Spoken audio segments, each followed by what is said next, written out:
Okay, so welcome everyone in person here in Rome.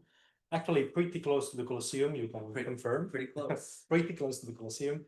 So we are currently welcome you in Rome, and I already see in the chat people greeting us from the Philippines, UK, Norway, Canada, Dallas, Brazil, the Netherlands, Madison, and again, US a bit on a large scale. Again, London, and we want to keep that going, right, Mike? Si. Okay. Germany and a few more. So firstly, thank you for coming here and thank you for registering to this webinar. We really wanted to have quite an expert for this webinar, and that's why we asked Dr. Rayo from Ohio State University to come today and collaborate with the Technical Committee on Resilience Engineering webinars on particular AI and how resilience engineering can, or something else, learn from AI or vice versa. So personally, I'm Riccardo Patriarca and I'm the chair of this technical committee.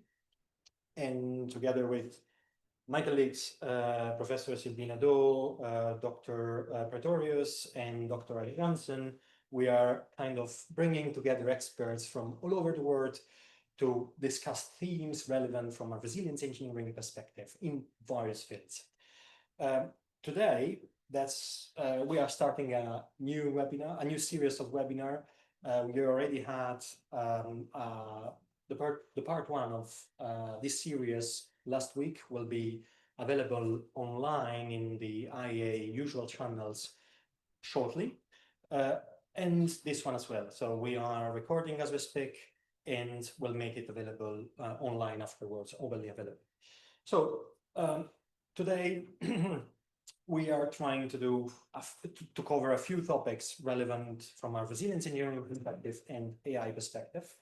And to this regard, we have Dr. Rayo, that is an associate professor in the Department of Integrated System Engineering and is a core faculty in the Translational Data Analytics Institute and director of the Cognitive System Engineering Laboratory and Co-Engaged Laboratory at the Ohio State University. Okay, it's not just that. I mean, I have a couple of pages of... There's always more. There's always more. And I have a couple of pages of Dr. Rayo's achievements, which simply make us super happy to have him here today. So a few, before we kick things up, I have a few housekeeping items. First one, this webinar is supposed to last around 70 minutes, but it really depends from you. So we see you very dynamically interacting online from the chat. We see people in the room. Actually, you cannot see, but we have a full room in front of us. And, you know, please keep going. So if you have any question, just try to use the function in the chat. We'll interrupt Mike, please, for any question, or try to, you know, some of them up, and we'll cover that at the end. IEA is recording this webinar and will make it freely available on the IEA website. And essentially, feel free to raise your question at any time. If there is time, we'll do it exactly when you raise the question. If not, we will have anyway some buffer at the end. That's right. I think I'm not really stealing much more of your time, Mike. So I leave the floor to you. Great. Welcome. Thank you so much. And thank you for all of you that braved the heat of the Roman summer. And thank you, everybody, for taking your time online. As Professor Patriarca said, my name is Mike Rayo. I am an associate professor in the Department of Integrated Systems Engineering, director of the Cognitive Systems Engineering Laboratory, core faculty from the Translational Data Analytics Institute, co-director of the Responsible Data Science Community Practice, and I added a new one recently. I'm one of the new faculty fellows at Ohio State for what we're calling Worthy AI, and I'm going to describe what that is as well. And as I think about this, this is the title that I submitted. This is what I posted for this webinar, but I don't think it's quite strong enough. I think really what we should be talking about, not what can AI learn from RE, but what must it learn?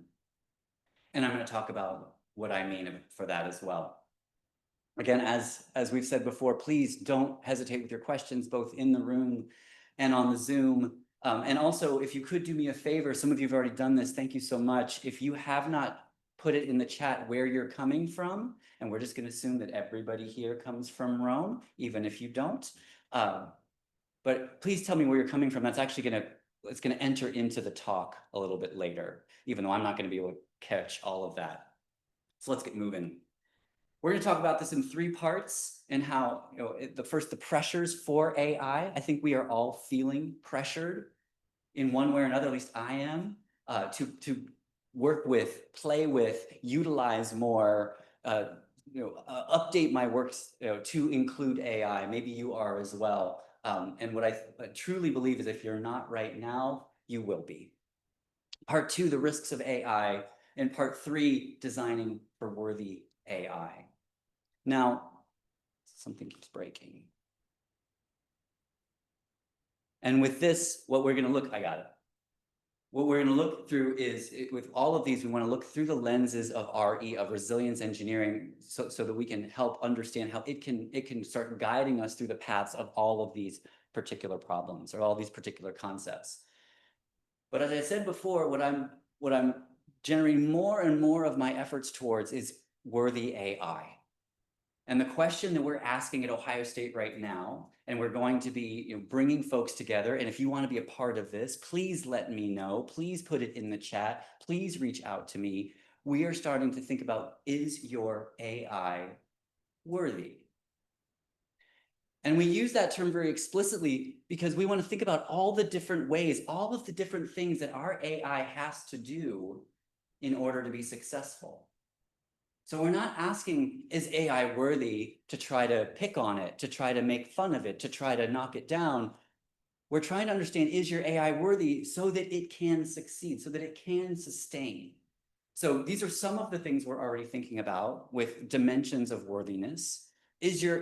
And we do think this is going to be on our t-shirts, right? This is how we're going to walk around campus. Is your AI worthy? But is it worthy of my investments? This is to our business community. This is to our corporate partners. Is it worthy of investment? Is it worthy of my trust? And that's for all the different viewpoints of all the different stakeholders. Is it worthy of my data that it's so voraciously consuming? Is it worthy of the environmental resources that it will consume? And if you didn't realize, it consumes a lot. It consumes a lot of electricity. It consumes a lot of water, both of which are in scant supply around the world. Is it worthy of my time to work with it, to adjust it, to train it? Is it worthy of all of our time? Is it worthy of my attention when it's trying to help me? Is it worthy of the hype? And then I have put a little, now as we're thinking about actually putting individual AI-infused solutions into play, is it worthy for the activities that it was designed for? This is where we have some control. We have some control of what we design it to be used for. And is it also worthy of the activities that it's actually used for, which we have a lot less control over? So that might sound really negative. And I will be picking on AI a little bit throughout the next hour, but I want to set the tone. I want to set the context. And the context is, we live in a marvelous era. We live in an amazing age. And actually, that has become very clear to me over the last 3 weeks especially. You see, oh, sorry, I missed this bit. I've been, over the last 3 weeks, sort of the first 3 weeks of my month, as a visiting professor here at Sapienza, quite far away from home. And when I've had a chance to reflect, it has actually been quite easy to hopefully be a good colleague to my older colleagues, my more colleagues I've known longer, and my new colleagues here at Sapienza, but also to organize the activities of my lab, to connect with my university, to work with all of those other people. It's actually been quite straightforward. And when I reflect on that, I'm like, this is crazy. And this is amazing. And honestly, sometimes it's not so amazing. So 2 days ago, I received a series of texts as I woke up in the morning, which meant that my hometown was just falling asleep. And these are the texts. I actually got video of these two texts.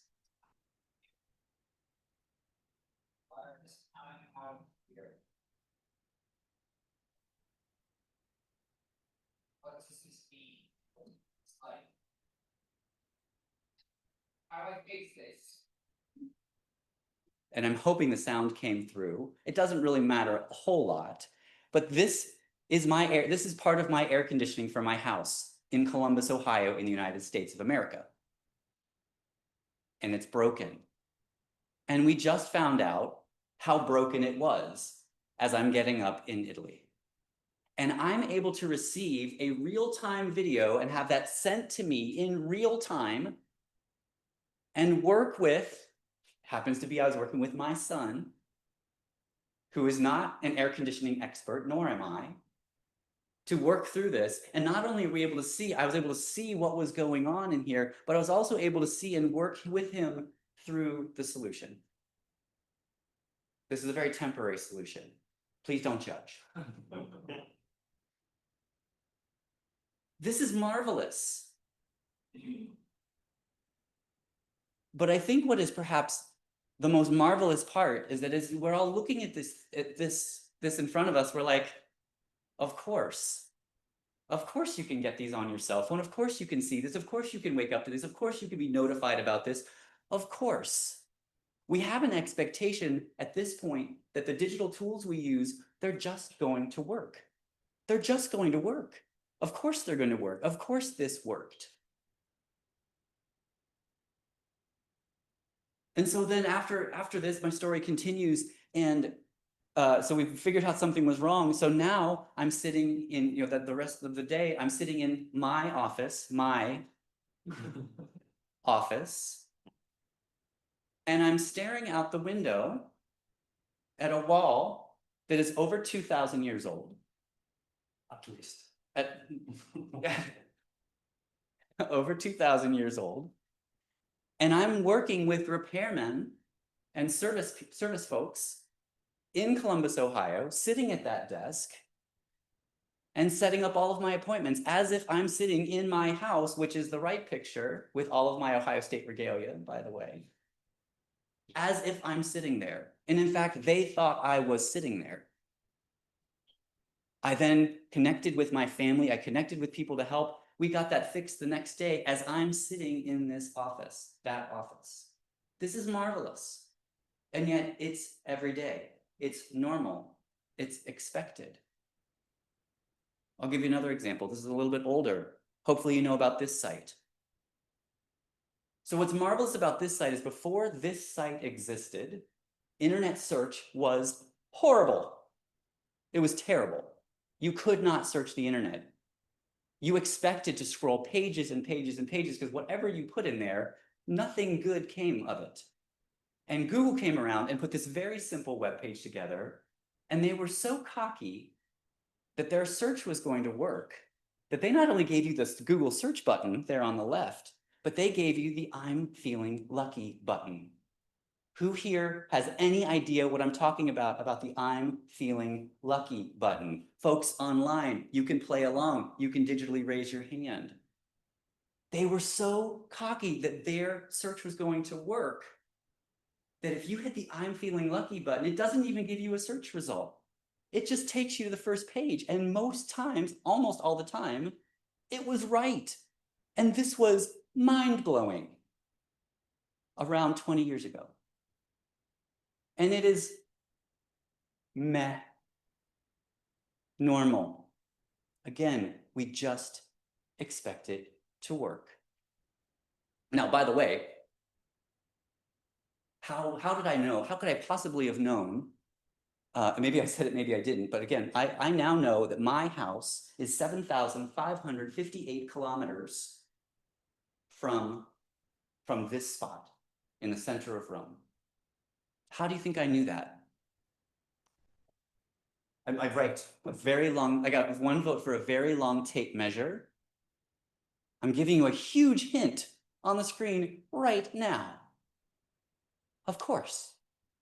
I Googled it. Now, this is the new game that we're going to play. We're going to play it in two parts.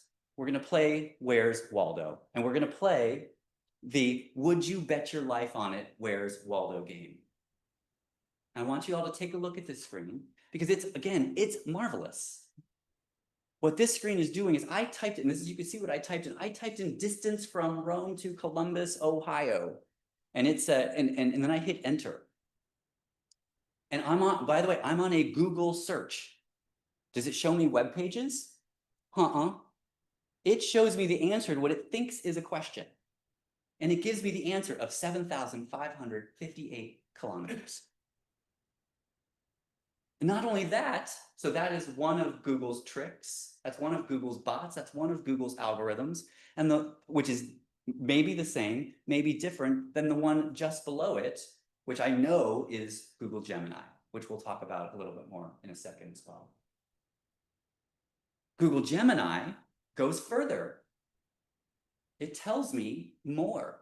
It tells me what the distance is, not only in kilometers, but in miles. It tells me how long it'll take me to get there, and I should probably take a plane. And if I doubted it, it shows me there's a bunch of blue stuff in the middle. Don't try to drive to Rome, idiot. It tells me all of these things. And as we look at this, we still think, that's normal. So let's play the game. Take a look. I want you to look at this whole screen.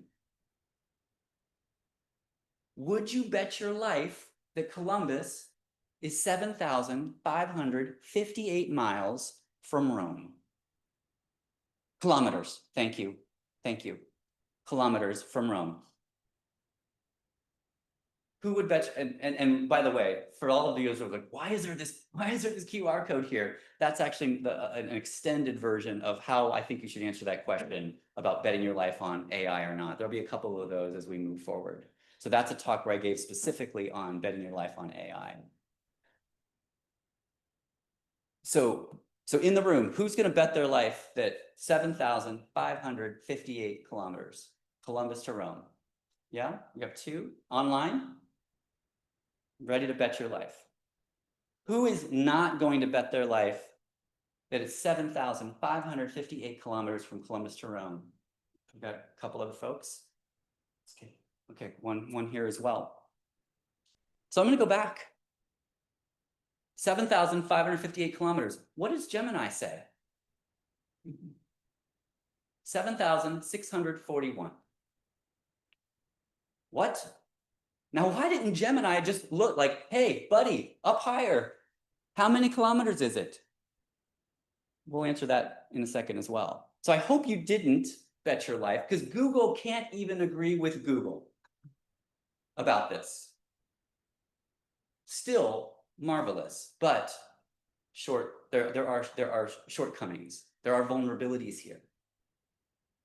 So now let's talk about what we do bet our life on. And again, this is coming to very clear relief, because not only did I maybe helped my son a little bit in trying to solve that air conditioning problem, but 2 days later, he came to Rome and he's sitting in this room. And absolutely for sure, we bet our lives on the flights that brought us, and we bet our lives, and his, that he would make it safely as well. It's not an overstatement that we regularly bet our lives on our commercial aviation system. It's not an overstatement that we regularly bet our lives on the healthcare systems. Literally, we walk in there so that they will save our lives, so that they will save our loved ones, so that they will do those miraculous and not so miraculous things. And what has also become very clear with the heat waves, both in my hometown and my temporary home, is that we are betting our lives every day on power generation, on water. These systems, we are betting our lives on. Whether we know it or not, whether we're thinking about it or not, this is what we're betting our lives on. So what keeps them running safely? Now, here's where we start getting into the resilience engineering. And for those of you who are really deep into resilience engineering, the rest of this talk may not be satisfactory to you, but hopefully the connections to AI are. So what we know is that each of these systems, whether they did it explicitly or not, they create foresight about the changing shape of risk before anyone is harmed. Not always successful. And this comes from a colleague of mine, David Woods, as he's giving congressional testimony following the NASA Columbia accident. And he's trying to help Congress, the United States Congress, understand what these systems really do and what they really have to do. So this is one of the things they do. The other thing that they do, and I'm going to explain this as well. But here's the short version. They're always adapting. It's right there in the middle. But why are they always adapting? So as we deconstruct this, we know that with every system, no matter what we say, viability is the universal goal. To be viable, to continue to be viable. And that's probably so self-evident that it's maybe not worth saying, but I'm going to say it anyway. What is perhaps a little bit more interesting is that each one of these systems, we know that resources are finite. We know that change is continuous. And we know that other units are also adapting. The world is not staying still for me. The units around me, the other agents around me, they're not staying still anyway, either way. So we are always having to adapt. We are always having to both handle challenge and seek opportunity. This is always happening. And it's always happening through adaptation processes. And again, as my colleague, Dr. Woods, loves to say, that's the RE. I can boil down resilience engineering to 2 letters, RE, that's the RE. Revision, replanning, redesign, doing it again, adapting, iterating. Those same systems are also, these are what we call the 4 cornerstones of the 4 potentials of resilient performance. So they're doing all of this as well. They are constantly anticipating what's coming to them. They are monitoring actively for that and for things that they couldn't possibly foresee. They're responding and they're learning. And as we think about adapting, we know that and this is the theory of graceful extensibility. This is a master 3-week course in and of itself. I won't go deeply into it, but they're always managing their risks of saturation. Again, we have these finite resources, so they're always managing getting closer and closer to that edge. They're always working within networks of adaptive units, and they themselves should be thought of as a network of adaptive units, all of these things working together. And they're always outmaneuvering constraints. And I'll go a little bit deeper into this in a couple slides. Now, let's go back again. What are the pressures for AI? Because not only is this a marvelous time, it's quite a turbulent time. And for those of you who are following the United States commercial aviation, it's a very turbulent time. Over the last 5 to 7 years, American aircraft manufacturers have been associated with a number of incredibly damaging, incredibly harmful accidents. We've also had a recent spate in the United States commercial aviation space, with all kinds of different manufacturers. So this is on people's minds. So even though I did bet my life 3 weeks ago to come over here, I was thinking about it. A lot of people are thinking about it. The United States government is thinking about it. This became a fever pitch about 2 months ago, 3 months ago, and our government came out and started making it very clear, clearly signaling that they were frustrated, they were disappointed, they were angry that this was happening. And they started signaling that they were ready to do more radical, more extreme things to try to solve it. And actually the first solution that was offered, and this reached a fever pitch right about the same time that we published this article in the Bulletin of the Atomic Scientists, that we want to bring Silicon Valley, we want to bring big tech, we want to bring the move fast and break things mentality to commercial aviation. That's what we want to do. And that actually, again, that's ebbed a little bit from what I can tell. Yeah, I am over here, not over there. But this, again, right at the end of May, this looked like this was going to happen. It looked like we were going to be taking technology out, putting technology in. This was going to be a bold new move by our government to make sense of this very broken system. And again, a safety critical system that even through this, Americans and international residents bet their life on, even through this. And so I think it's actually very instructive as we think about this move fast and break things mentality. The space, there have not only been a series of commercial aviation accidents, but there have been a number of SpaceX explosions as well. And it's really tempting to think about, and again, this is certainly one of the poster children, one of the key case studies for move fast and break things. In fact, these I can't remember what they call them, unintentional dismemberments, unintentional dismantlements, unintentional uncouplings. I don't know what the euphemism they use, but they're actually seen as successes because that's how they're learning fast. And so actually it's kind of tempting to look at it this way and say, oh, well, it's unfortunate. We'd rather keep the spacecraft. We'd rather keep the launcher. We'd rather keep the platform. But it's metal and it's money, and side note, that money, a lot of that money is coming from US taxpayers, but maybe we don't talk about that. But I like to think about these things from this perspective. This changes things for me. So I won't ask you to raise your hands this time. I won't ask you to raise your hands online, but I want you to think about, do you all remember the news stories about this particular debris field that slammed into houses in the southern United States and hurt a large number of families? Well, you didn't, because it didn't happen. Did you hear about when this debris field was going all the way through the commercial aviation space, again, in the southern United States, and a number of safety incidents occurred because all those planes had to be rerouted? And did you hear about that? Well, you didn't, because it didn't happen. So even though this debris field was at least twice the size that the FAA had accounted for, at least, even though it had accounted that this could be a series of very big explosions, air traffic controllers did what air traffic controllers do. And what they do is they solve these kinds of problems. They hone their expertise over years and decades. They use techniques.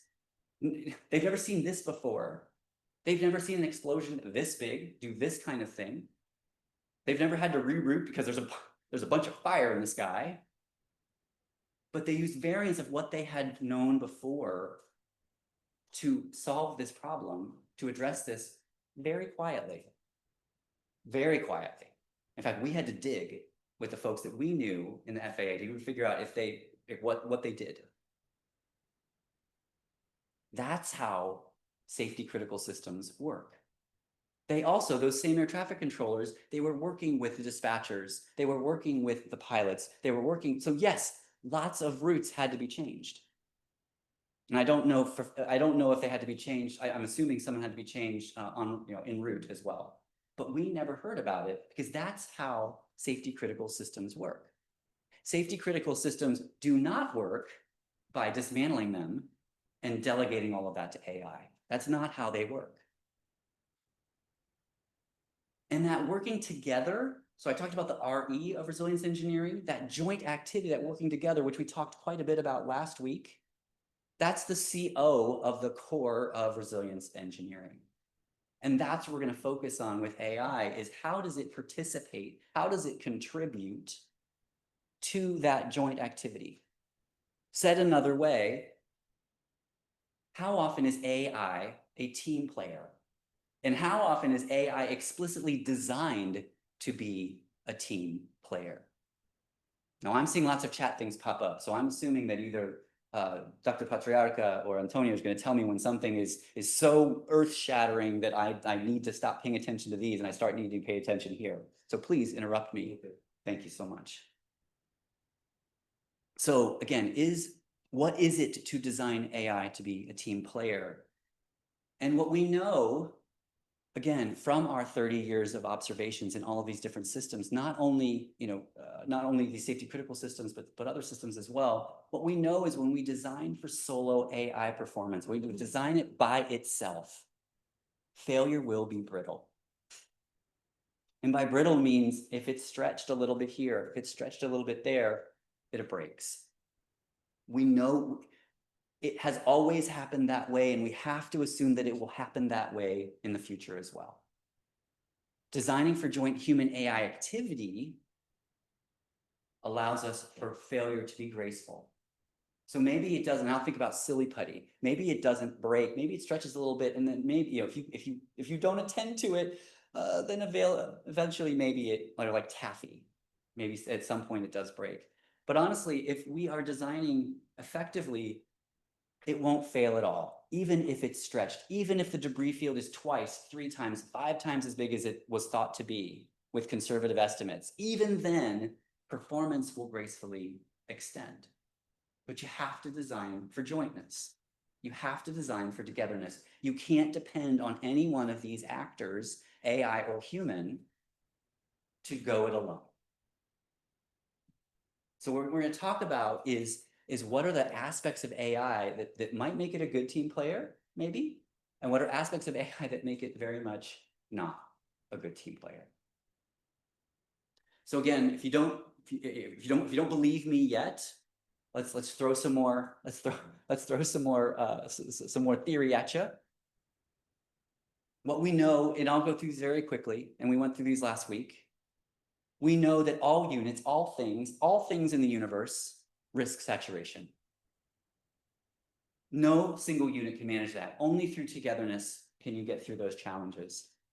We know that neighboring units, those units around us, can help or can harm our ability to adapt, depending on how they're working. All adaptive units are local and constrained, and all perspectives are limited. And again, that sounds like a super downer, right? Like everything's destined to fail. It's through this togetherness, it's through this jointness, it's how it works that we do what we do as well as we do. So I go back to the 4 potentials. And I'd like to make a modest update. And I hope I don't get yelled at for this. I might. I'll tell you if I do. Because I think that each of these, and I don't think this is a big departure conceptually from where it started, but it's certainly not in that early writing that I could find. All of these things are joint. So responding is not your thing, and it's not your thing, it's not even your thing, it's our thing. Even if you do it most of the time, but I come in and support some of the time. All of these things have to be joint. So any good, self-respecting AI presentation has to have something about large language models. That's what I heard. In fact, I asked ChatGPT what I needed to have in here, and it said, well, you better have large language models. If you're not familiar with what large language models are, do a Google search. It shows up right at the top. It's that thing that doesn't look like a Google search. It doesn't look like a map. It looks like someone talking to you. Large language models are the face of AI in 2025, likely for the foreseeable future. What you're looking at here is Google Gemini's homepage. And Google Gemini is their flagship product. And I want to take us back in time. I want to take us to, just the far-flung past. I want to take us to May of 2024. In May of 2024, Google finally thought that they had caught up with everybody else in LLMs. They finally thought that they had caught up with Copilot, of OpenAI, of all of the, ChatGPT. They didn't know that a sleeper was coming in from China, but such is life. But they did what a big tech company does when they had a huge product release, a big marketing budget. And part of that marketing budget was this amazing video that I now can't find, but there are lots of articles about it. I can share them with you. Where a father and his son are sitting in front of the computer, and that father knows how much his son loves about astronomy, and they're thinking about going on this trip, and they're thinking about what should they be doing. So the father asks Gemini, what new discoveries from the James, and this is real, by the way, what new discoveries from the James Webb Space Telescope can I tell my 9-year-old about? Now, this was in the commercial, but a real person typed this into Gemini, and they got this result. And this real result was part of this like really big advertising campaign and marketing campaign for Google. Now we're gonna play the Where's Waldo game again. We're gonna play the Who Would Bet Their Life on It game. You don't have to raise your hand, but I want you to think about it. I want you to think about it really hard, and I will figure out who's betting their life and who's not. And again, this is marvelous. I mean, look, I asked this thing in very good English, very syntactically correct English, and it gave me something back in very good English, very well designed, very syntactically correct English. And it told me some really cool stuff. In 2023, the JWST discovered a number of galaxies nicknamed green peas. That's super cool. The telescope captured images of galaxies over 13 billion years old. That's amazing. JWST took the very first pictures of a planet outside of our solar system, probably the coolest thing on the page. The very first pictures of a planet outside of our solar system. So this guy is just reading these things to his 9-year-old, and the 9-year-old's like, wow, right? So let's play the game. Would you bet your life on this? I mean, no one has to in this case. Well, I hope you said no, because that one in the yellow is incorrect. It's just flat out not true. They figured out what happened. But if, as you were looking through now, you probably know you know how this game is played. When Rayo asks you to bet your life, you say no. Always no. Always no. But as you were looking through there, did anybody pick up that that was untrue about the JWST? Anybody? Anybody? Got one? Maybe? So if you didn't, you're in good company, because this ran as a huge ad campaign. This ran at the big gala opening for Gemini. So the person who plugged this in the very first time, and this result came out, they didn't check it. They didn't double check it. They didn't see that it was wrong. When they gave it to their supervisors, I've got this really great idea for an ad.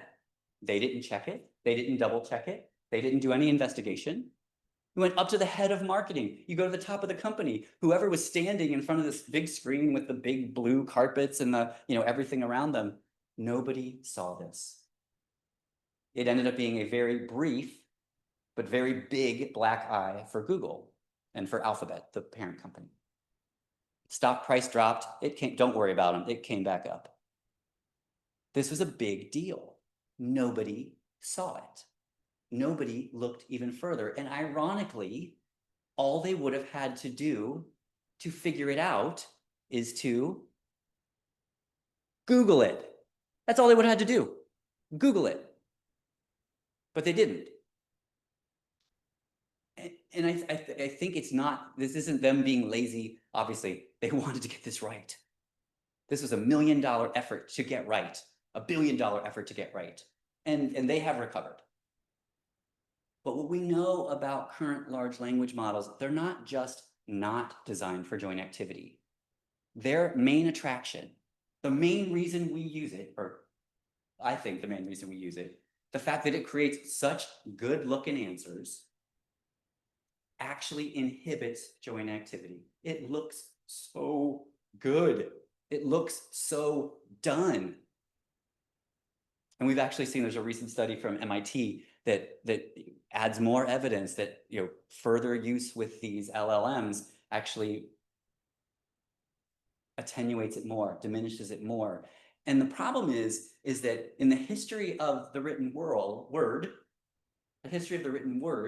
impeccable syntax and design was synonymous with trustworthy content, usually because it was so expensive to publish. It was so expensive to publish that you better check it, and check it twice, and check it 3 times. The things that you see in print were the most fact-checked. What LLMs do is they break that, because it's all impeccable syntax, and it confabulates. it errs. It's not always trustworthy content. It's not that it's never trustworthy content, but by the way, you don't know. There's no way, there are no hooks, there are no signals. In fact, they smooth out, they erase, they obscure those signals so that it will inhibit joint activity. So this is this is a pattern, an anti-joint activity pattern. And it aligns with what we talk to literally every AI developer that we talk to. We ask these 6 questions. They're basically 3 questions. The AI folks usually don't like these questions. How does the technology know it's wrong? How does the technology communicate when it's wrong? And how does the technology, and I really hate this 3rd one, how does the technology provide cues that it's wrong when it doesn't know that it's wrong? And then how well? So how does the technology do it? These are design strategies.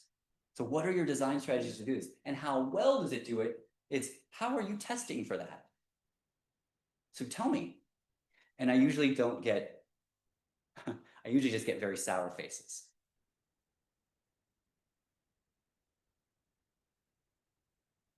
And the number one answer that I get is, well, but we do explainable AI. And basically, explainable AI is not well defined. That's actually one of the knocks, one of the critiques of it is it's not very well defined.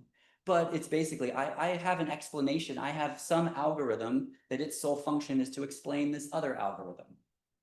I've put a large language model on it. I put something else on it, but I have an explanation. So that's going to help people. And on its face, it should. So we studied it. And we asked the question, can we assume, and again, this isn't absolutes. Explanations are good, explanations are bad. By the way, what's an explanation? Big question. But can we assume without testing that explanations mitigate what we call the framing effect? And the framing effect is that if I understand, if I see the inference or the output of somebody else, one of my colleagues, supervisor, supervisee, some AI thing, if they tell me what they think is going on in the world, that changes my decision-making process. It changes the likelihood that I will activate certain cognitive frames about the world and I will jettison others. It changes how I think when I hear that first. So will explanations mitigate the negative framing effect when that other agent is wrong? And again, what we've seen repeatedly, this is now over about 30 years of research, is that poor performing automation negatively affects overall performance. Again, this is not rocket science. Hopefully it's not controversial to say, but the idea that mitigation has never been absolute. We have not figured this out yet. Now that could be, again, from the framing effect that I talked about. It could be from an anchoring bias. This is more in the cognitive psychology literature, which is not about what I talked about, the framing effect, but it's more like if I get an output, a number, say, like it's 40 degrees in here, then, and then if other people go and investigate that, they'll kind of stay close to that same number. If I get a number, my number will be similar to that. That's a very short, crude definition there. There are also in the alarm literature ideas of compliance and reliance, very technical terms, but they've also spawned this idea of complacency, which there is actually very little, if any, evidence of that actually demotivates people or makes them lazy. I don't agree with that. We'll talk about that in a second. So we did a series of experiments from 2016 to now. The first one to say, and basically one to see, we didn't start with this question, but to say, if I could give people more information to make their decisions on, not necessarily more or less data, but more pieces of information that they could gather from it, what would happen? And what we found is that more informative displays improve the discrimination between false and true alarms. Good, we like that.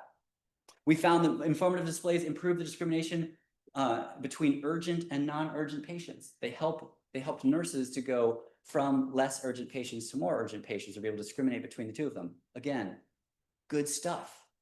And so we started asking, if we had more informative explanations, might that mitigate the framing effect? So we ran 450 nursing students, 12 licensed nurses. They each read 10 patient cases, had a visual display that came with data from that. I'll show you the display in a second.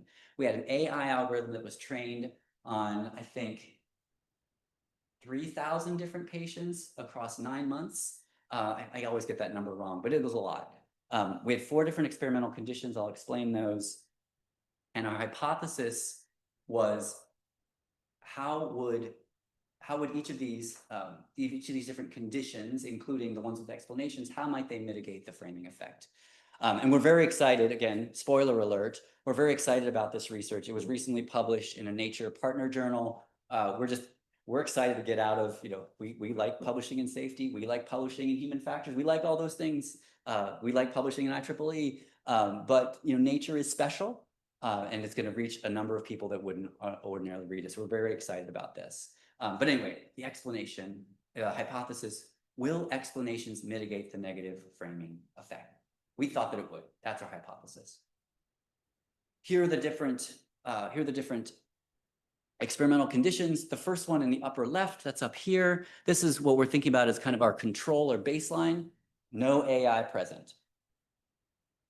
This upper right one, we're calling this the black box algorithm. It has a big red bar, or we could just call it, let's just call it the big red bar one. It's the big red bar one. So there's one that just has a big red bar that says, here's the likelihood that that patient is going to need emergency assistance. We call this one the salience algorithm. It doesn't have the big red bar, but it goes into that algorithm and starts to annotate where the machine has its most concern, or the highest likelihood, where does it come from? And then we put them together.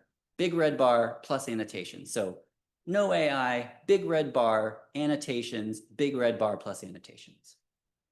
And again, what our hypothesis was that even when the big red bar was wrong, the annotations would at least somewhat notably improve performance in those situations. That was our prediction. If you want to see it a little bit bigger, again, we have big red bar, we have annotations. If you see that our annotations are in the little sidebars as well, this is what they were looking at across those 4 different conditions. So what we found was not that. That is not what we found.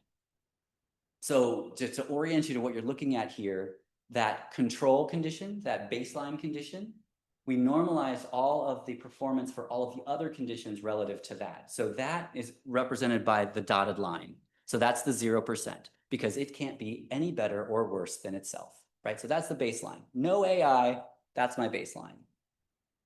And so again, big red bar plus annotation, just annotation, right? And so what we would have thought was, and so what we saw, this one was actually not surprising at all. When the machine was doing well, so my x-axis here is the magnitude of AI error. It's the inverse of how good it was doing. So it's how bad was it doing, from a 0% correctness to 100%, I'm sorry, from a 0% incorrectness, sorry, that's a lot of negatives, to 100% incorrectness. So when you see when the machine is doing better, it did do better than baseline, but marginally. About 60% on the edge. When it's doing its worst, and again, this is extrapolated, but we're at a negative 100% worse.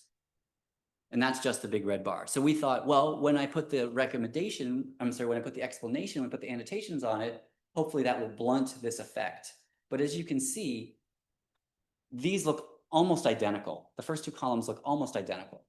So our interpretation, and I welcome other interpretations of this, is that the effects of that big red bar, that it's there. Now, you could say maybe if you made it a number versus a big red bar versus a big yellow bar, I take that critique.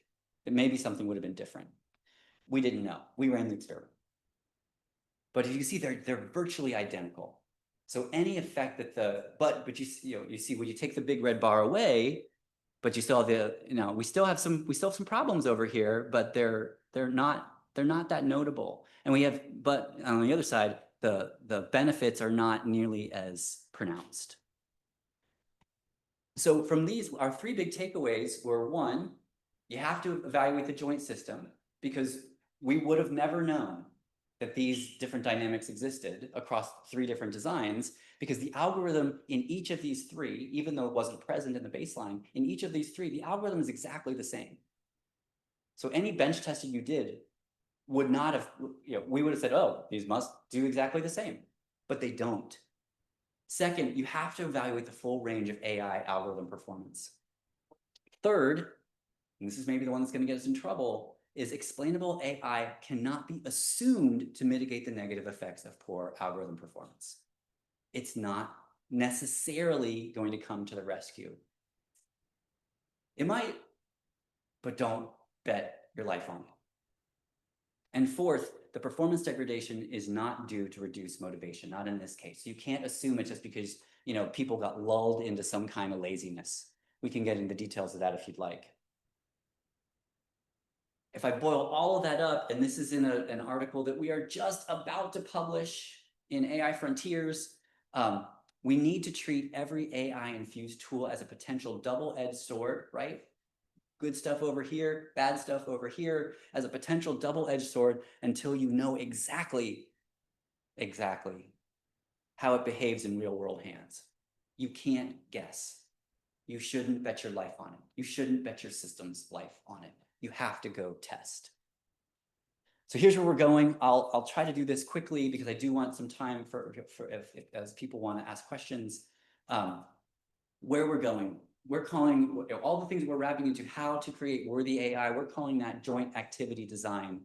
Joint activity design starts with what we call design patterns. We are trying to build, and we are continually trying to test these different visual signatures, different design nuggets, widgets, if you will, strategies to give to designers to help them actively support joint activity, explicitly support. And I'll give you an example of that.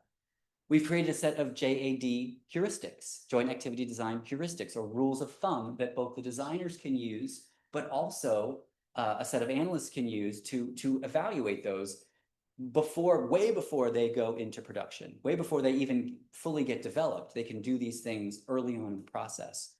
We have a joint activity testing methodology that's an empirical evaluation that can, again, do, and you saw an example of that with the Nature article, that's using joint activity testing to be able to test the jointness, to be able to test the full range. And last, the joint activity monitoring methodology, which is meant to do the same kind of things as joint activity testing, but post-implementation. And it's trying to answer the questions like, how do we monitor this post-deployment? And the big one, how do we make it pragmatic so it's sustainable? If I'm telling an organization that you need to test forever, which that's what I'm telling everybody, you need to test forever, then you better make it cheap enough, you better make it easy enough so that you can.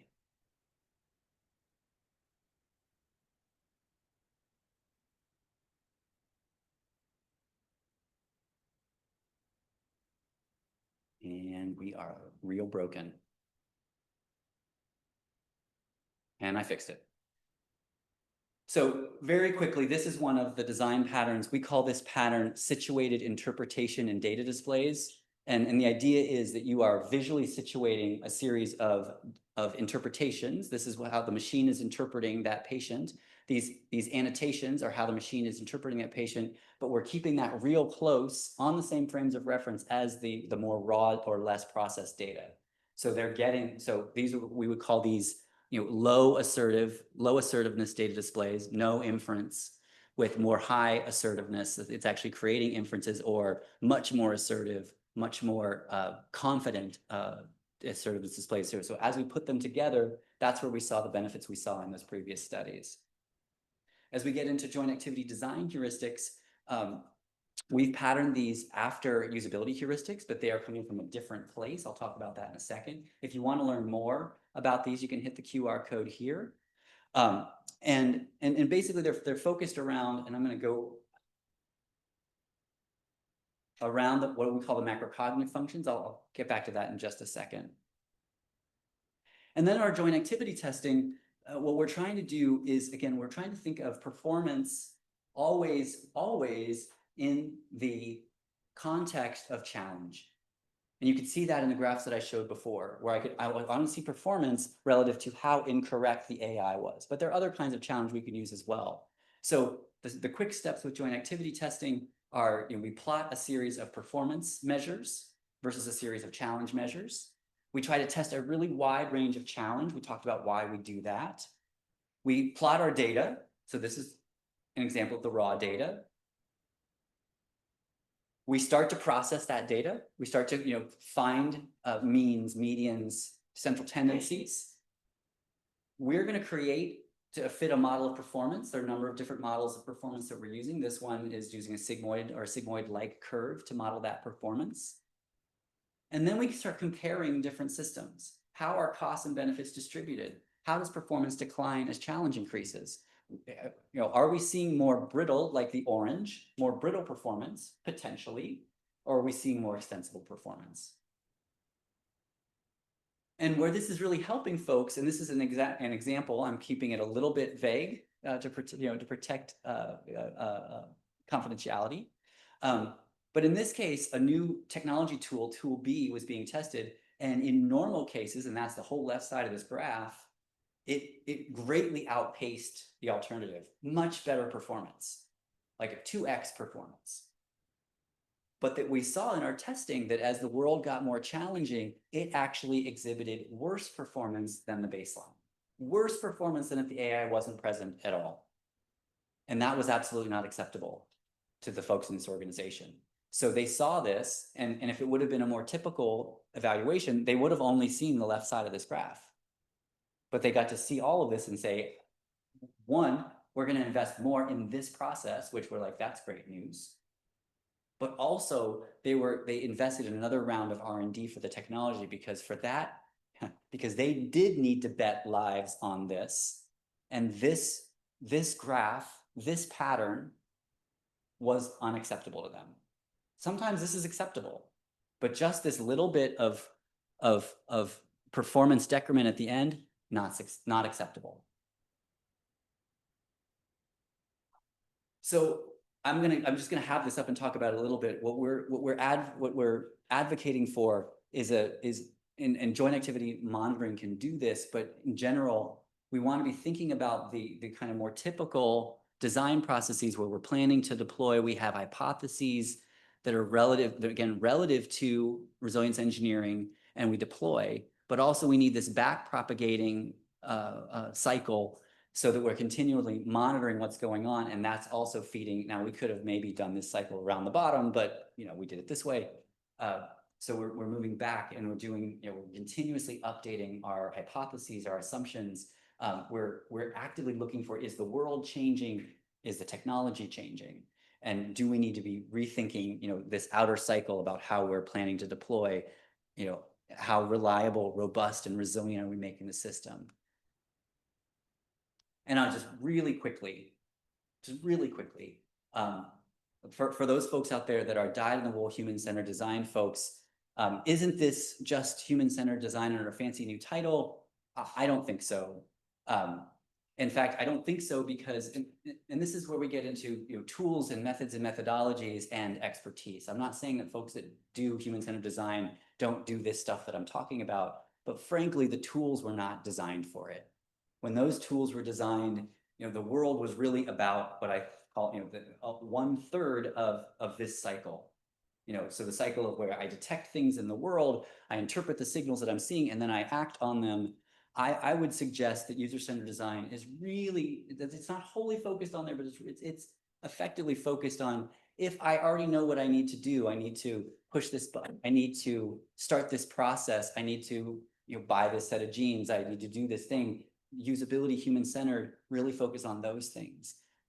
The rest of the cycle, the rest of the macrocognitive functions are not explicitly supported. That's what we're trying to focus on, is explicit support for all of those other macrocognitive functions. And there's just one quick example with this. I'll go to one of our joint activity design heuristics, which is conveying misalignment, which again is that whole, does it know that it's wrong? Can it convey that it's wrong? Even when it doesn't know it's wrong, that's where this one comes from. And I want to contrast that with recognition rather than recall. And if you're familiar with that, you know that recognition rather than recall is the idea, and this is the textbook definition that you can feel free to read it, but it's basically, if I show you something and you can react to it like a drop-down box, like radio buttons, you are much more likely to perform and succeed than if I ask you something that you have to access your memory fully from. For example, if I ask you what's the capital of Portugal, now we ask this in another part of the world, and you all I'm sure know, well, but I didn't. But if I say, is Lisbon the capital of Portugal? Then of course, right? Of course. They're like, it's not. No, it is. So recognition rather than recall, that's what you're using there. That's the premise, that's the heuristic. So as you go through these, it's the same thing, that if I'm given this thing and say, is Istanbul the capital of Turkey? Is Auckland the capital of New Zealand? Is Geneva the capital of Switzerland? And on. This, from a usability standpoint, this is much, much better. This reduces the mental workload of having to do this task. As I think about it from a microcognitive perspective, this is great design. What's the problem with it? Who knows the problem? Who sees the problem? They're all wrong. No, we too late? We too late for the folks? Like I expected much more out of it. What? They're all wrong. This idea of being able to convey misalignment is really, really important. And again, this design doesn't convey any of that. It doesn't give you the clues. Just like Gemini didn't give you the clues that something was amiss. Let's contrast that there were clues. There was anticipation that was possible in those SpaceX explosions. Every day, those clues are present, and high expertise individuals can see them, can detect them, and can deal with them, can address them. As we smooth this over, as we make it less cognitively difficult, as we LLMize the world, we could have serious problems. Now, I know everybody in the room, I know everybody on the Zoom, you all knew that those were all wrong. I'm sure you did. I'm sure you're just being polite, or maybe your finger had a cramp, like when you're supposed to say, no, Rayo, those are all wrong. Maybe your mouse got disconnected. I'm sure you all knew that. You were just playing along, and I appreciate it. What I will leave you with is this, and this is how we think about it. These are the kinds of signals we need to make. Now, AI needs to be worthy on a number of other dimensions, as I talked about before. AI's ability to participate and contribute to resilient performance requires more than this as well. But this is my good start. This is where I want us to start. And if we can't do this, then we can't do the rest. So that is all I have. So I forgot that this was international. This probably should have been in English. What questions do you have for me? What things would you like to discuss? And again, I saw all kinds of chat stuff going on. So what should we be talking about? And my apologies. I thought this was supposed to be 90 minutes. So I'm here for another 25 if you all are.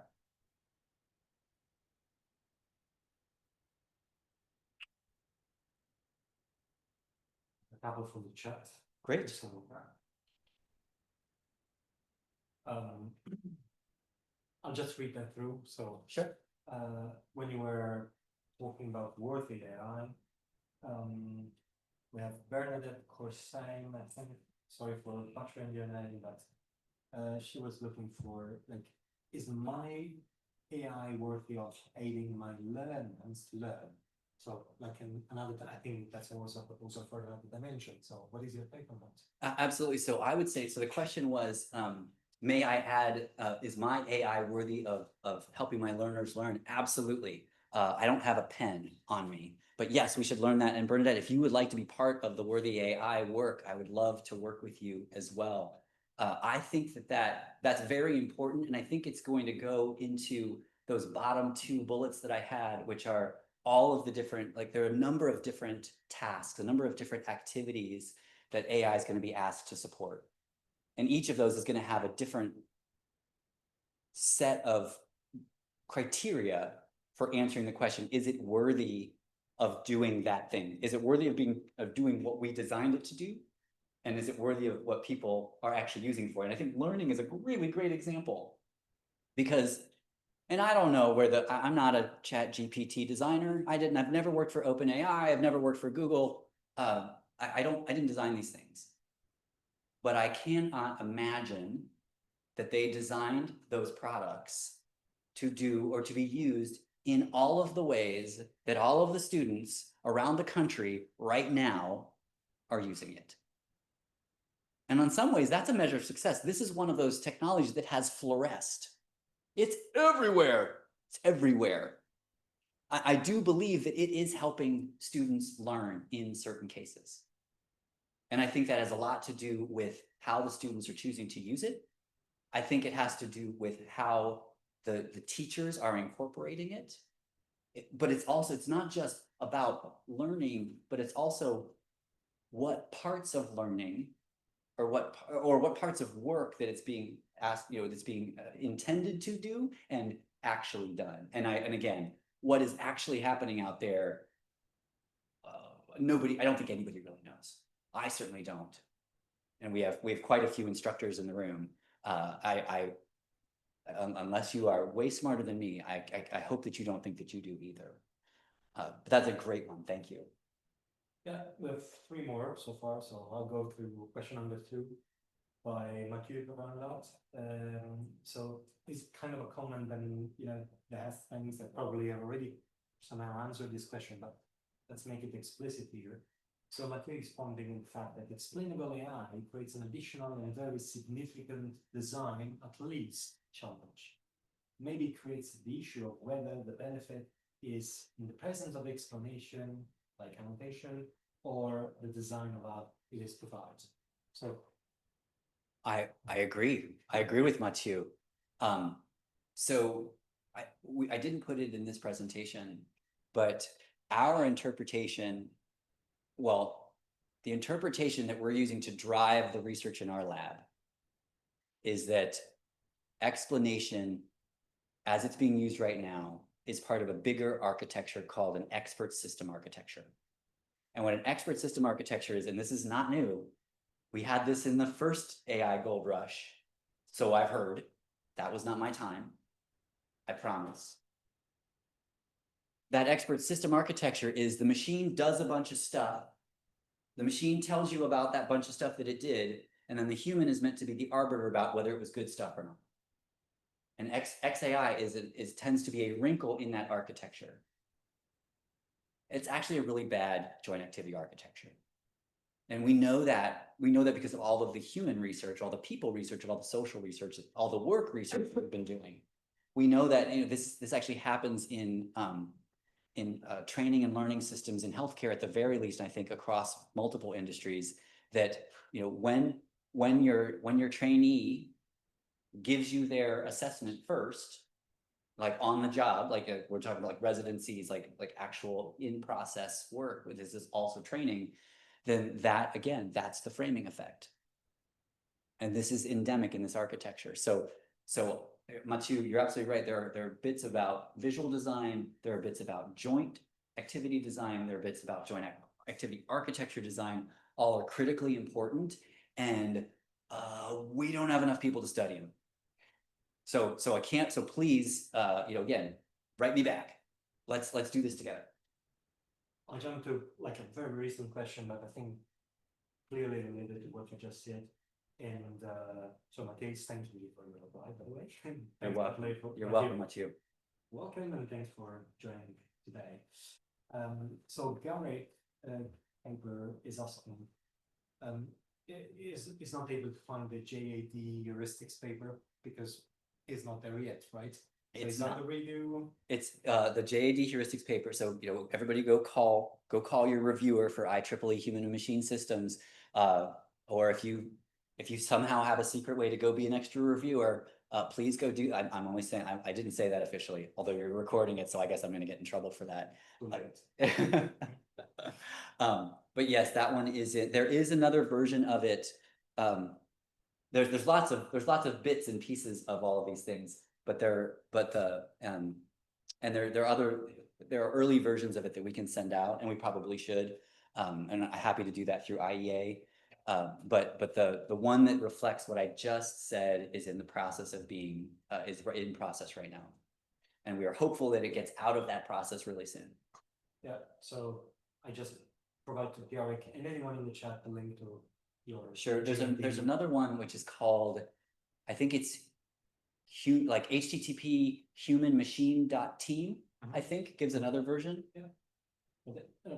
Is it safe to say that we can provide a list of reference to this page together with the recording? Of course. We'll make it maybe in the notes of the YouTube video or so. That'd be great. Yeah. That'd be great. Thanks, yeah, happy to do it. Asking. So, I mean, I just moved a bit the list, but we have question number 3 in the order. That is from Amanda Whitworth, and she's asking, like, what is your view on where should we focus research in human-machine teams currently? It's a big question, isn't it? Big question.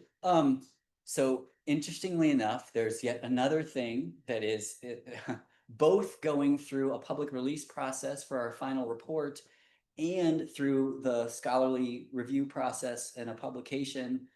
Again, we're months into both of those, but we have 14 different, I think it's 14, might even like different dimensions of what we think is important for when you're evaluating, which ranges from what kind of measures tend to be better measures than others, how close to get to the work. What I would say, just the synopsis of that is, you want to get as close to the work as possible. So there are a lot of proxy measures out there. There are a lot of proxies for workload. There are a lot of proxies for trust. A lot of those are self-report. A lot of those are Likert scales, or maybe they're not Likert scales, but they're self-report. They're not about the behaviors that we're seeing, and we are advocating strongly to get away from those. You want to see the behaviors themselves. It's a little bit more work to get the studies designed, but when you get the results, you have a higher confidence that that's what you're seeing, and that's what you saw with all of the graphs that I showed today. Those are behaviors that we saw. So there's a lot more there. We've actually written a lot on this. We're just trying to get it out the door. Great question, and happy to whoever that was. Amanda. So Amanda, again, happy to talk to you more about it. I'd be very excited to talk to you more about it. Cool. We have Victor Conceição now asking, like, shouldn't we look for the emerging properties of human AI activities? Yes, absolutely yes. However, I think that, to me, the secret problem with that is, if we want to see the emergent behaviors, you may be able to see some of them pre-deployment, but because if we're in pre-deployment, we are automatically in a controlled, contrived world. Now, hopefully it's not as controlled, hopefully it's not as contrived, but what we really want to do, and this is what we want to do with the continuous assurance processes, is that's where we think we're going to see, have the opportunity to see these emergent behaviors, because that's where they're really going to happen. So that's where we're focusing our energies on that. So yes, absolutely. In fact, one of the major things we've been talking about as part of my stay here at Sapienza is emergence in general, and trying to, first get our arms around what that is and how we have a research agenda around emergence in general, but also how does that start to affect how we do studies that are looking for emergence. Great question. Love it. So there is Bernadette commenting on something that I think could be a good message for many people. Just we want to make sure that is, again, what you see from there. So this is what I also understand from this webinar. For every developer of AI, there should be someone in the team who tests them about it. Yes. Yes, absolutely, yes. Now, it could be the same person. It could be the same developer if they have that skill set. I have been that person on teams before. Truly, it's been a while. Had a lot more hair. But the idea is, yes, for everything that we put out, we need to have a testing and evaluation strategy. And I would submit a post-evaluation or a post-implementation assurance capability as well. I'm continuing on the path of tough questions, but if you have to say, like, what are the 3 top skills or 3 top things you need to know to be a very good and effective tester and evaluator of an AI application? Ooh, I know that's tough. that's a really tough one. I think so I'm going to answer you kind of, I think where we are with AI and its popularity is very similar to where we were in like 1999, 2000 with the advent of graphical user interfaces. So in order to be a good evaluator, whether that's analytic evaluation, like expert reviews, like heuristic reviews, or like usability testing, which that's really what empirical testing looked like then. That's all we had. It required developing a new language, a new set of patterns. So I think the number one thing is to start immersing in this language of jointness. I think you have to have that. And I think everything else falls out of that, because you have to make, just like you have to make a million decisions as a designer, you have to make a million decisions as an evaluator. If not a billion, I don't know, a quadrazillion, I don't know. That's a made up word. So I think that's the most important thing, and everything else. So I don't know how if you don't understand brittleness, for example, or brittleness versus graceful extensibility, then do you really care about the joint performance graph and seeing the performance fall off? Do you really care? Maybe not. If you don't understand all the things about coordination or about the other macrocognitive functions, then can you really build out this set of performance and challenge measures that connect to those? Or will you be equally interested at measures that don't connect? And that's actually one of the other things we talk about with the HMT testing, is that your measures need to have as strong a connection to our settled science as possible. And a lot of them don't. They flat out don't. So I think I just went through like 6. Yeah, it's fine. But I think that's where I really think again, we all were trained at different times. We all were trained in different spaces. And some of us were trained in different years than others. And I think, especially as we take this out and we get scale, just like human-centered design has scale right now, to get that scale, we still need those foundational concepts. And I don't see that universally across the designers and the evaluators. Can we say that there is no like uniform evidence or baseline on which to do this kind of assessment? So there are no like agreed lenses. Well, it's not published yet. No, there certainly isn't strong agreement. I like to think that we have them. I like to think that we're using them at Ohio State. I like to think that we're actually building that out, as quickly as we can. But no, there is insufficient agreement on that. We have another one by Victor Kitmanian.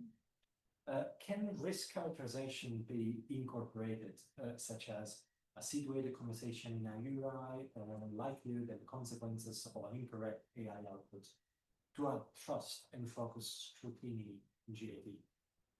So Victor, I'm not sure I understand, and I'll read it again, just in case the mic didn't pick it up. Can risk characterization be incorporated, e.g. a situated conversation in UI on likelihood and consequence of an incorrect AI output, to add trust and focus scrutiny in J8? And Victor is also specifying how to provide the operator risk-informed guidance on what to scrutinize, follow up on their AI outputs. So the question is, who's giving that guidance? Yeah. So we tend to call that, we call those guardrails, or we call those critiques. And so, and typically that's if I understand your question, that's typically another AI, that's another automation, that's another something. And interestingly, what we found, and what we're finding the last 40 years of automation accidents in aviation, is that the most harmful, the most cataclysmic, the most catastrophic accidents come when not the first automation fails, but the automation that's checking on the first automation fails. And again, depending on how you're architecting that solution, there's a way for me to interpret the question that's exactly what you're talking about. Can I just give them the information that some other algorithm said was super risky, or was a problem with this technology? As long as I give them that information, will that be better? Well, it'll only be better if it's correct. And it's not always going to be correct. So again, ultimately the operator has to pull in all of these different things and have all of the different signals available to them and be able to interpret them. So yes, I think that is a strong strategy to be part of the solution. But that in and of itself does not guarantee jointness. It's great. I think that was a complete answer. And Victor, thanks you for Thank you, Victor. answering that. And thank you for coming. So I do not see other question in the chat. I have one, but I'm going to check if there is anything new.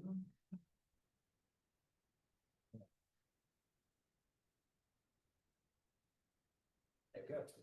So since we're approaching the closing of that, actually, we are almost there. You know, this is a webinar organized by the Resilience Engineering Committee, Technical Committee of IEA. So, I mean, if we try to wrap it up, the message you are trying to give here from a resilience engineering perspective, like what would be the message for the resilience engineering community? In short, what would be a message for like those who are not yet or not really close to the resilience engineering community? So what would be the take? So there's, let me take a big swing first. The really ambitious one, the really ambitious message for those who have not yet found resilience engineering but are doing this AI work is this is your future. But that's my message to just about everybody. Okay. This is your future. The world is getting more complex. The stakes are higher. The interdependencies are more tangled.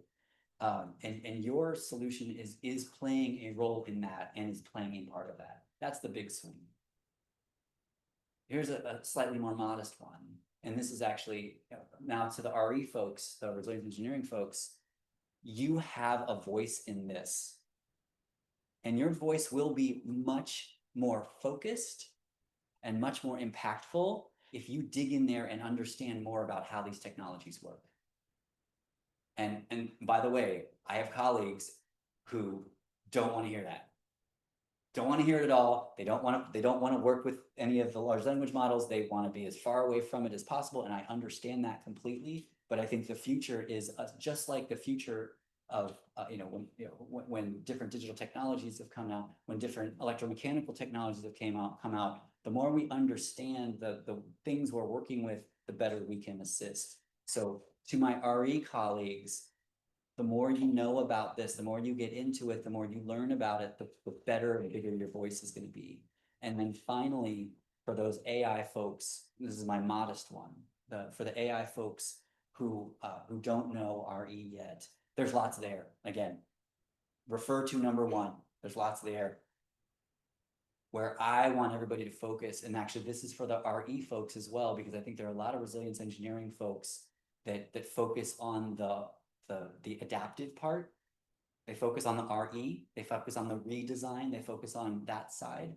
But for whatever reason, they're not focusing on the jointness. So how do we design? And by the way, there's a mountain of literature. There are a bunch of folks, including us at Ohio State, who are designing with this right now. Like, this isn't just a theoretical thing. We're doing it. Being explicit about how we coordinate, being explicit about how we jointly sense make. What is sense making? What are the current theories around that? How does it attach to practice? Like, just as an example, these are going to be critically important because you're either going to get lucky and just, serendipitously it'll happen, which is not going to happen. That's never going to happen. Or you're going to explicitly, intentionally design for these things. You're going to explicitly, intentionally design for signals. And this is what I was told my first week in cognitive systems engineering, my master's program. My first week, I walked on campus my first week, and they told me, I can't believe it, that our job is to design for things that we cannot foresee. And I just about walked out. What do you mean? You have to design for things that you cannot foresee. And that means we have to understand general systems patterns, general resilience patterns. We have to understand the general jointness patterns. We design for those because we as designers, we aren't going to be there.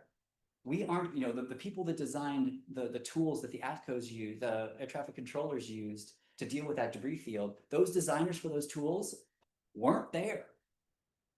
They have to design tools that will help people do their work. That's where the power is. So understanding that, I think, is really important. I'm sure I rambled all over that question. No, super. So I think we are running out of time, and also no more questions coming. So I think that's great. And for that, there's a big message at the end. So we will have time to process it. And again, thanks, Mike, for coming all the way from Columbus to here, navigating more than 7,000. 7,558, if you would bet your life on it, 7,558 miles. Many people in the chat didn't bet their life on it, but okay. So thank you, Mike. And we also thank the IEA for organizing this and providing all logistical support. Also Antonio Nakal for providing on-site logistical support. We have a couple of remarks before closing, and it means that all attendees will receive a web link for a post-webinar survey, and an attendance certificate will be delivered if you respond to the question correctly. So that's what we know. And probably I'll also put that in the chat, but it's worth reminding to the people attending this chat that there is a resilience engineering technical committee. I think they know at this stage. There is a resilience engineering association. There is. Where Mike is the secretary. That's correct. So it's a quite big international association, which again, I'll give the link in the chat to to their website. And probably it's also a good time to recall that there is the 11th biannual REA symposium happening this October in Brazil, right? In Brazil, that's right, in October. So yeah, the agenda is not there yet, but it's probably still a good time to collaborate. I don't know, at least to register. Absolutely, and just a sneak peek, I'll be sharing more of our research on AI and resilience engineering at the symposium in Canela, Brazil, and I'll be talking a lot about it after the symposium as well. So I want to keep this conversation going. And one last plug for the Worthy AI initiative at Ohio State. There's going to be significant resources at Ohio State to bring us together internationally about all these different dimensions. So again, this is the resilience engineering dimension and all the things that it covers. But if you want to be part of that, I would love to hear from you. Yeah, that's great. So we look forward to see you around, and as confirmed, we'll make this recording publicly available. Actually, there was a chat, but yeah, I responded without asking you, but someone says, can I screenshot this slide? Of course. Make use of them. I say, yes, of course. Maybe reference to Mike, but of course. I think that was your key message, like share. Share. Right? So that always share. Yeah, that's why we are here. So please do. Yes. Yeah, I'm skipping all the positive comments I'm reading in the chat, and yeah. So Mike, it seems you did a great job. Thank you. We are really happy of having you here, and the fact that you delivered this pitch. And again, maybe also to Sapienza, who made the funding available to hosting you here for a month, which I think was a real blessing for all of us here. Well, as me as well. I am grateful for IEA for putting this together for us. I'm grateful for Sapienza for bringing me here. And I'm grateful for Ohio State hiring me way back when. That's Good. So thank you, anyone, and see you soon around. Sounds good. Bye-bye. Thank you. Yes.